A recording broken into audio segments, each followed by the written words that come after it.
I'm the Technical Service Director at Select Technology. I've been in IT now for 26 years in various industries, ranging from local government and education, retail and investment banking. But for the past 15 years, I've found my home at Select Technology. So I've certainly been on your side of the table. These days at Select Technology, my role is more strategic.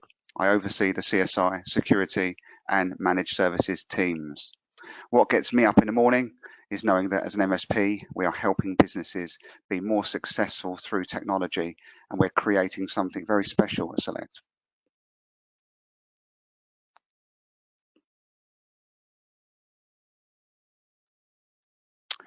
So we were founded 27 years ago, and times have certainly changed. Over the past 15 years, we've focused heavily on building the managed services side of the business.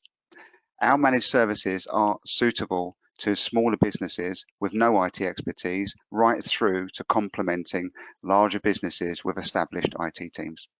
A mature MSP structure with dedicated service desk, NOC, project security, digital transformation. Our managed services approach is heavily influenced by ITIL and of course our ISO accreditations, which provides reassurance to all our clients that we are a safe pair of hands. We are an award-winning MSP. We are proud to have been finalists in the SDI Managed Services of the Year Award 2020, and more recently we have won the Customer Excellence in Customer Services Award too. As a business, we are very focused on the customer experience, which we'll cover more later. So let's talk about you. Put simply, the main challenges of internal IT teams are knowledge, capacity, and experience. Of course, during significant IT issues, exposure points become plainly obvious. Most of these challenges can be addressed with cost, but it's not always viable to have a spare employee for every personnel, just in case. Let me tell you a story of a real-world scenario, which I think most of you will be able to relate to. One of our clients, a business with 300 users, has a fairly typical IT setup for that size. There's 5 people in the team, an IT manager, a senior support person, 2 junior techs and a DBA. Most of you, I'm sure, will relate to this. In a small team, you are likely to have your go-to tech guy, you know, the guy that has pretty much been around since year dot and knows everything. Maybe some of you are that guy. Of course, it's not always viable to have too many of these guys in the team. They are expensive, but this is a concerning single point of failure in the team as well. So rewind 12 months and the senior support guy goes on paternity leave for a month. Why a month? Well, because he's so valuable, they kept on putting it off until the business's so-called quiet time. And guess what? After just 2 days, their on-prem Exchange server got hacked. Typical. So luckily, the IT manager, or unlucky for him, used to be a lead tech himself. So naturally took on the challenge, rolled up his sleeves and started investigating. Like any IT manager, he doesn't deal with this sort of event every day anymore. So he's learning on the job, again, under pressure, while the day job was put on hold. Long story short, he did get the system back, but the full rebuild took a week. Haunted by this experience, with a few extra grey hairs, we met with him to see how we could help. With a big focus on addressing risk and dealing with experience, knowledge and capacity, we're now moving their infrastructure to the cloud, along with emails and files. To enable the team to focus on high-value business projects, we're taking the sting out of the support tail as well by providing Office 365 support solution.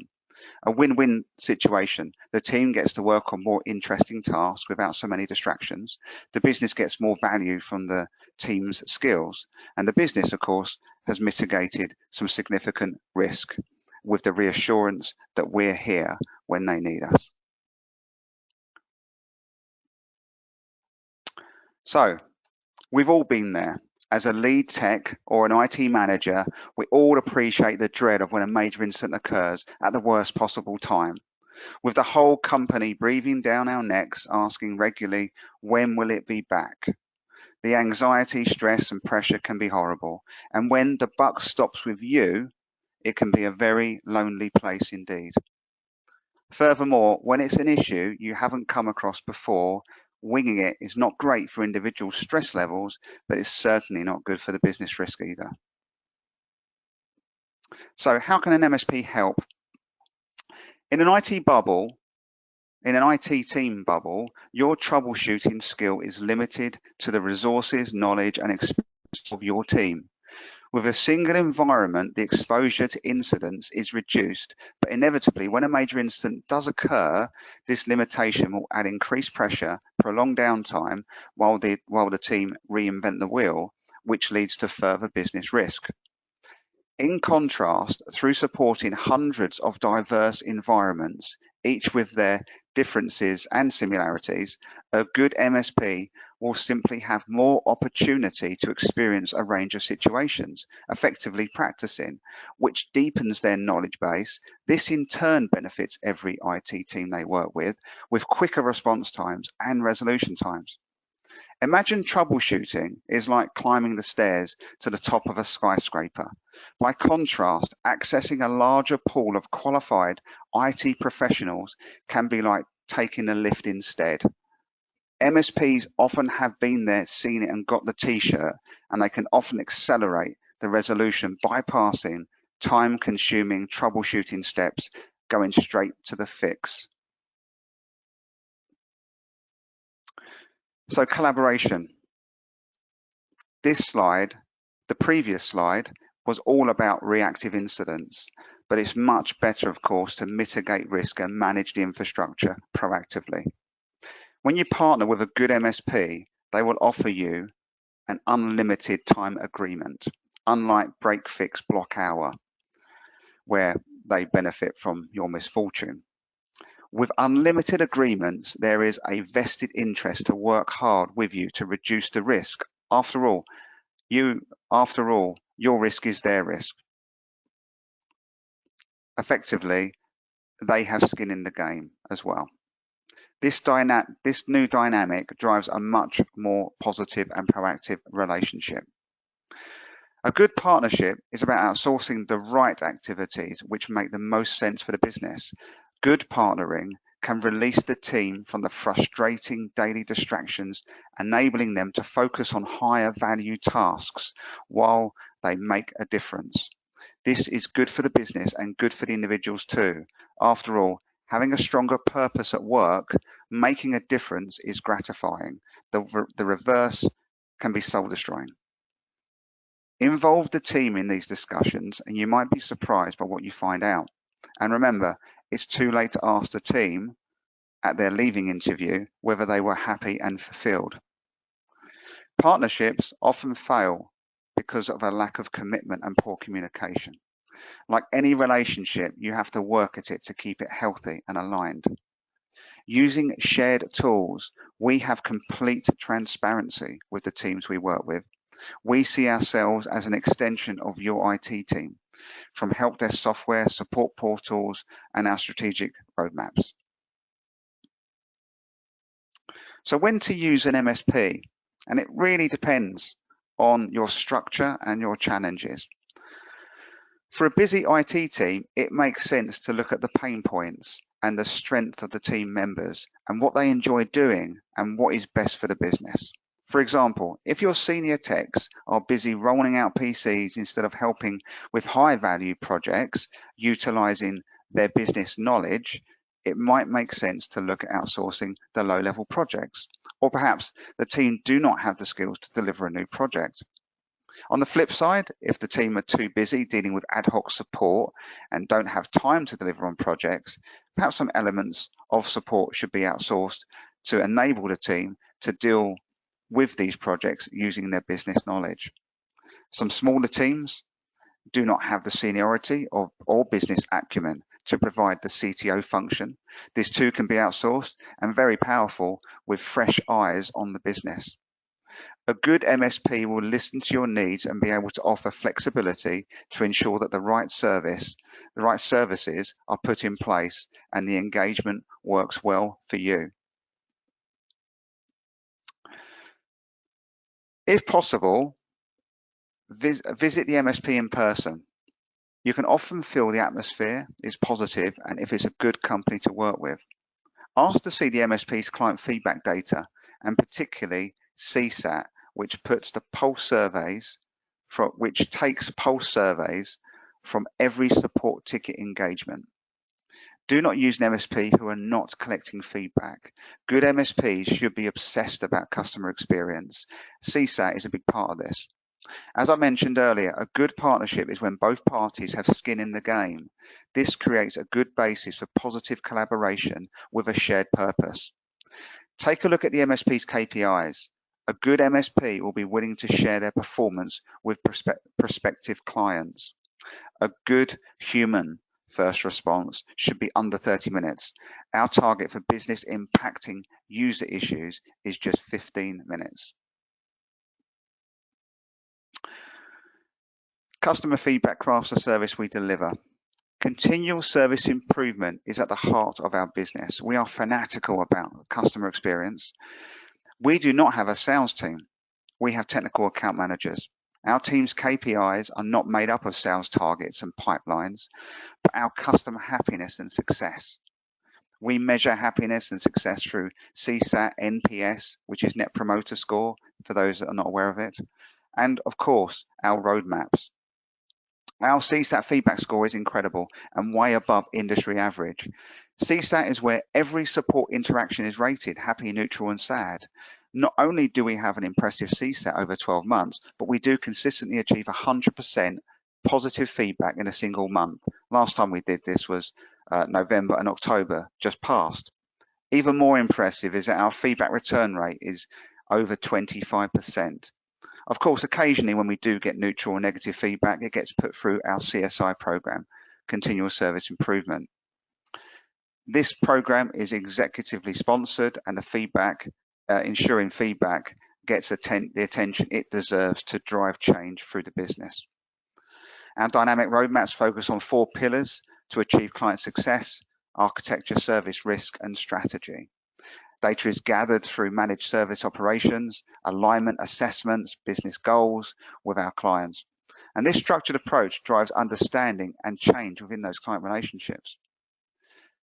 Finally, we don't tell our technical account managers to go and sell. We simply tell them to go and see if they can help our clients, and the rest takes care of itself. Customer experience is at the heart of everything we do, and the feedback means we just get better and better. So overall, distilling this presentation into 3 core takeaways. Firstly, as we discussed, if you carefully select the right activities to outsource, your team will be happier, more productive, and more effective, while the business will mitigate its risks and exposure. Great MSPs will obsess over customer experience and CSI. When selecting an MSP to work with, challenge them on this. Ask to see evidence of their CSI. And of course, the best MSPs to work with are the ones that are invested with you to do so.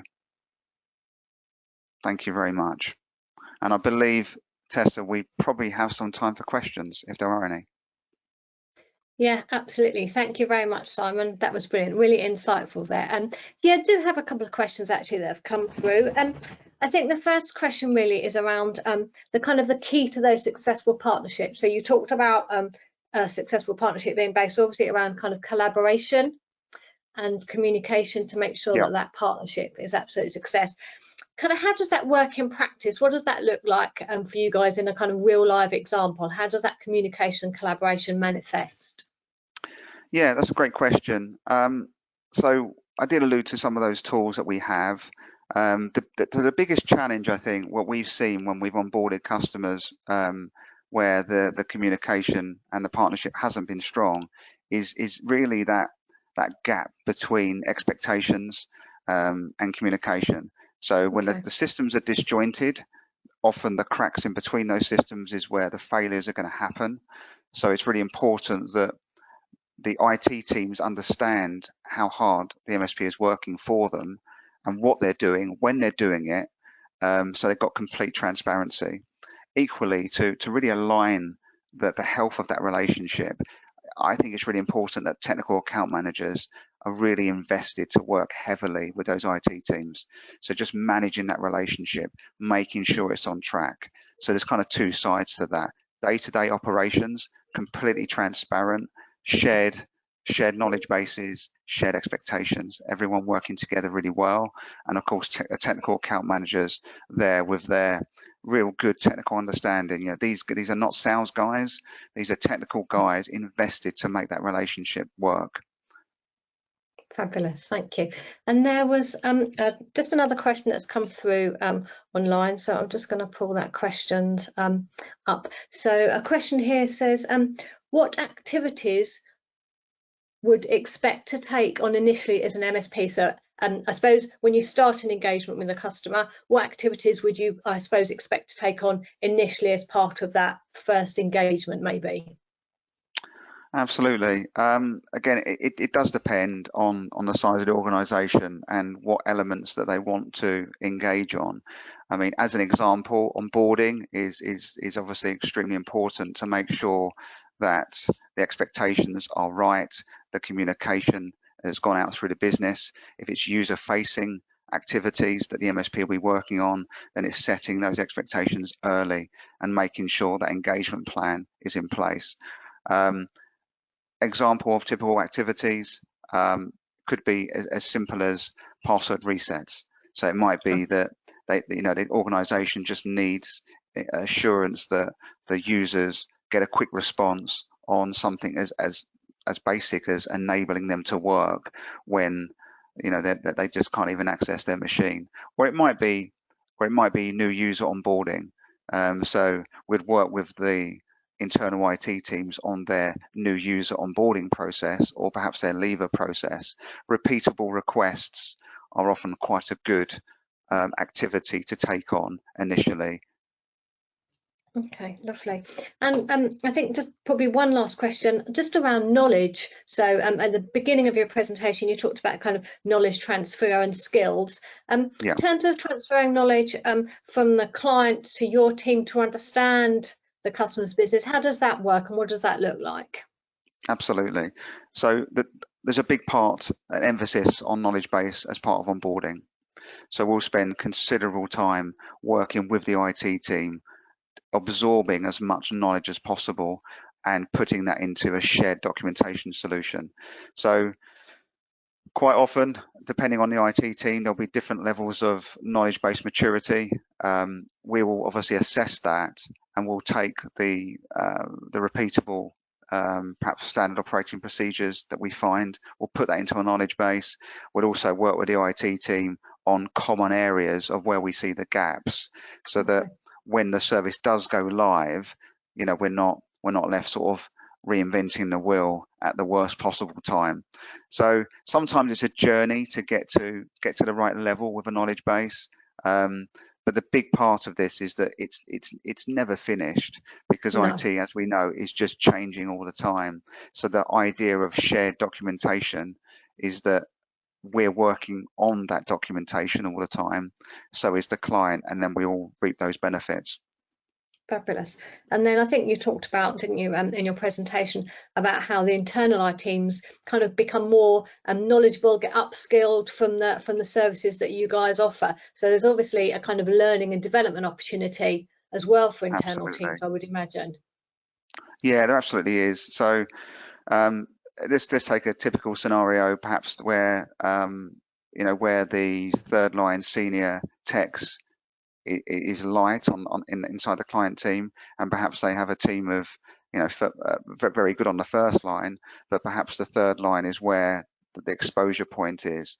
So if we were to step in and provide that third line escalation, then the great thing the great opportunity that we would have, because of that skin in the game that I mentioned, we're invested to we're not benefiting from the time that we spend on an issue. We will benefit through the internal IT team becoming more self-sufficient as well. So it's really that positive cycle. And the way that we would do that is that we would share a screen with the first line technicians, for example, and we'll take them through essentially a remote assist with the first line technicians, so they will get an understanding of the troubleshooting steps. Of course, that's not always possible, so our documentation in terms of resolution inside a service desk would be shared. As I said, it's complete. There's complete transparency with our tools, so the IT technicians would get the satisfaction to be able to go into the original ticket and see what our techs did to resolve it.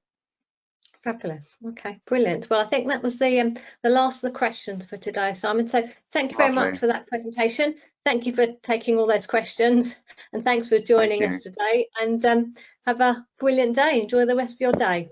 Pleasure. Thanks for having me. Thanks very much, Simon. Take care. Take care. So now